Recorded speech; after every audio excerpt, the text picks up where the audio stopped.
السلام علیکم ورحمۃ اللہ وبرکاتہ۔ بسم اللہ الرحمن الرحیم۔ ناظرین کرام، آپ لوگ ایک بات سنتے ہوں گے، اور ہمارے مسلمان جو اسلام کو بس رسم و رواج کے طور پر یا مسلم گھر میں پیدا ہوئے اس لحاظ سے جانتے ہیں، وہ بھی ان باتوں سے متاثر ہو جاتے ہیں۔ وہ کیا؟ طلاق، ایک ایسا لفظ جس کو سنتے ہی ایک طرح کا لوگ خوف محسوس کر رہے ہیں۔ میرے بھائیو، طلاق سمسیا نہیں، سمسیا کا سمادھان ہے۔ طلاق مسئلہ نہیں، مسئلے کا حل ہے۔ لیکن طلاق کے لیے ضروری ہے کہ آپ طلاق کی طرف اگر جائیں تو اللہ کی کتاب قرآن کو سامنے رکھیں، اور اس کی تعلیمات جو اس سلسلے میں ہے اس کو سامنے رکھیں، اپنے نبی حضرت محمد صلی اللہ علیہ وسلم کی تعلیمات کو سامنے رکھیں۔ پھر آپ دیکھیں کہ طلاق، اسی لیے یہ بات آئی ہے کہ طلاق اگر سارے شرائط کو سامنے رکھتے ہوئے دی جائے تو طلاق کے بعد کسی کو بھی بعد میں پچھتاوا نہیں کرنا پڑے گا۔ لیکن ایک بات سمجھ لیجئے، اسلام نے طلاق کو پسند نہیں کیا ہے۔ یہ ایسے ہی ہے جیسے کسی کو کینسر ہو جائے اور اس عضو کو جس میں ہو گیا اس کو کاٹنا پڑے، تو یہ کوئی خوشی کی بات نہیں ہوتی ہے۔ یہ پورے جسم کو اس کینسر کے اثر سے بچانے کے لیے اور زندگی کو بچانے کے لیے ایک ایسا عمل کرنا پڑتا ہے جو سب کے لیے تکلیف دہ ہوتا ہے۔ اسی لیے اگر اسلامی تعلیمات کو آپ دیکھیں گے تو اس میں نکاح کو ترجیح دی گئی ہے، نکاح پر ابھارا گیا ہے۔ نکاح ہو تو وہ مضبوط کیسے ہو اس پر توجہ دلائی گئی ہے۔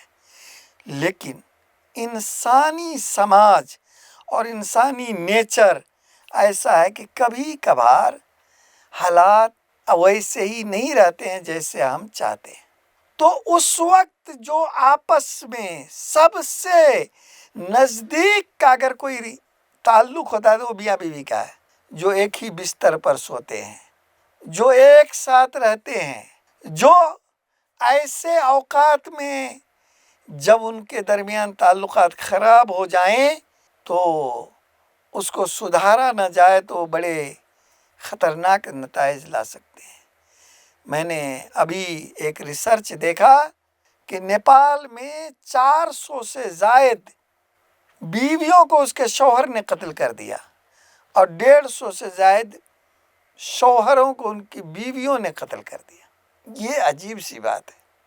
تو اسلام چاہتا ہے کہ طلاق نہ ہو، بلکہ اس کے لیے پیدائش کے بعد ہی سے انتظام کرتا ہے کہ بال بچے کی صحیح تربیت کی جائے، شادی کرتے ہوئے میاں بیوی کے دین اور اخلاق کو دیکھ کے کیا جائے، شادی کے بعد ساری تعلیمات ہے کہ بیوی کو شوہر کے ساتھ کیسے رہنا ہے، شوہر کو بیوی کے ساتھ کیسے رہنا ہے۔ ان ساری چیزوں کے باوجود اگر حالات خراب ہو جائیں تو اسلام پہلے کہتا ہے، اگر بیوی کی کمزوری ہے تو اس کو کہتا ہے شوہر کو کہ تم اس کو سمجھاؤ، نہیں، پہلے کہتا ہے کہ نظر انداز کرو، اس کی خوبیاں ڈھونڈو، خرابیوں پر توجہ نہ دو۔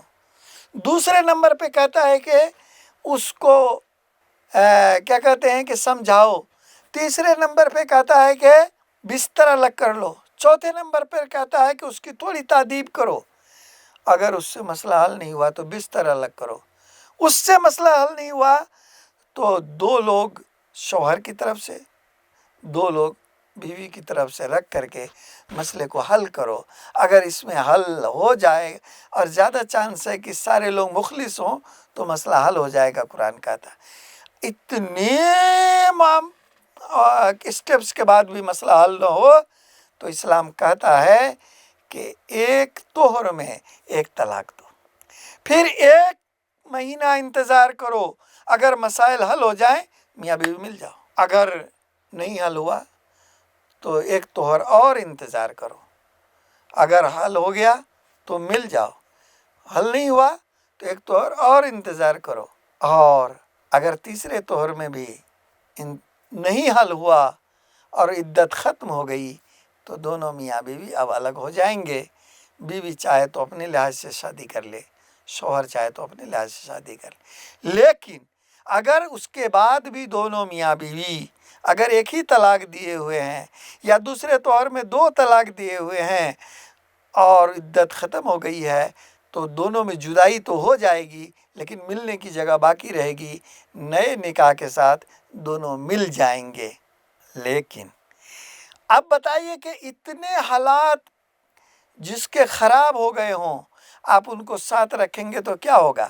تو وہ جو 450 عورتیں قتل ہوئی ہیں، ہتیا ہوئی ہے، اور 150 سے زائد شوہر ہتیا ہوئے، اس میں ایک اور کو آپ اضافہ کر دیں گے۔ کیا زندگی زیادہ قیمتی ہے یا ساتھ رہنا کتنا ضروری ہے؟ لہٰذا اسلام ایسے وقت میں کہتا ہے کہ پھر الگ ہو جاؤ، اور اگر تیسری طلاق دی گئی ہے تینوں طہر میں تو اب آپس میں ملنے کا کوئی ذریعہ نہیں ہے، اب دونوں اپنی پسند کی شادی کر لو اور اپنی زندگی گزارو۔ میرے بھائیوں، اب مجھے بتائیے کہ طلاق مسئلہ ہے یا مسئلے کا حل ہے؟ طلاق مسئلہ نہیں ہے، مسئلے کا حل ہے۔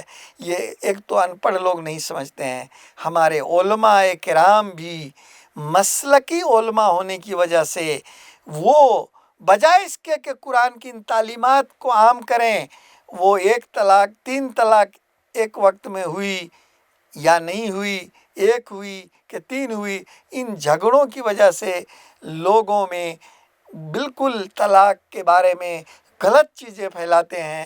اس کے بجائے ان کو چاہیے کہ جو تعلیمات ہے اسلام کی وہ پھیلائیں گے تو پہلی بات ہے کہ طلاق نہیں ہوگی، اور اگر طلاق ہوگی تو کسی کو بھی بعد میں یہ کہنے کی ضرورت نہیں ہوگی کہ ہم نے بیکار کیا۔ تو امید ہے کہ طلاق کے مسئلے کو صحیح طور پر سمجھا جائے گا۔ شکریہ، جزاکم اللہ خیر۔